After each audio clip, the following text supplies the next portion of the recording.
Tem lugares que a gente chega e o tempo desacelera.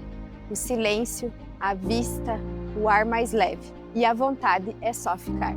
É por isso que o Explorando Campo Alegre de hoje veio conhecer o Campo Sampiero.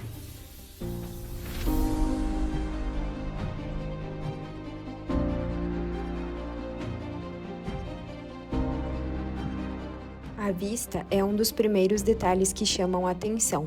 É aquele tipo de cenário que faz a gente parar e aproveitar o momento. Os chalés e casas são aconchegantes, bem pensados e passam aquela sensação de estar em casa, só que cercado de natureza.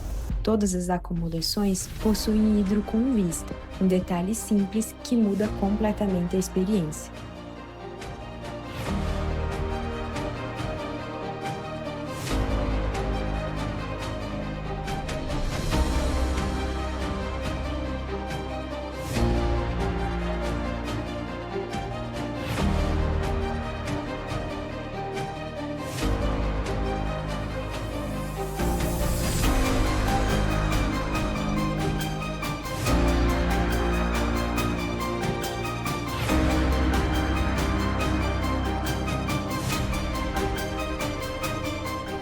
É um local que funciona muito bem para casais, para a família ou para quem vem sozinho descansar.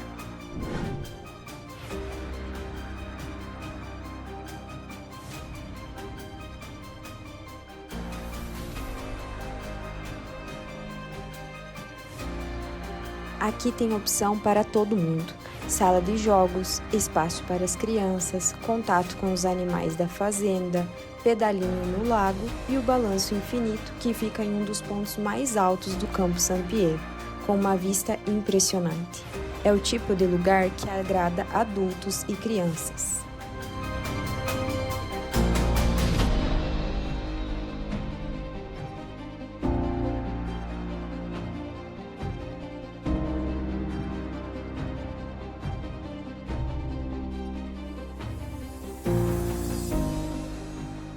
Lugares assim mostram bem o que Campo Alegre tem de melhor: espaço, natureza e qualidade de vida.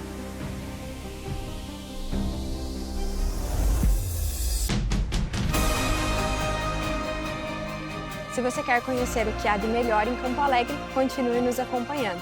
Imobiliária Marinho, conectando você com o melhor da nossa cidade.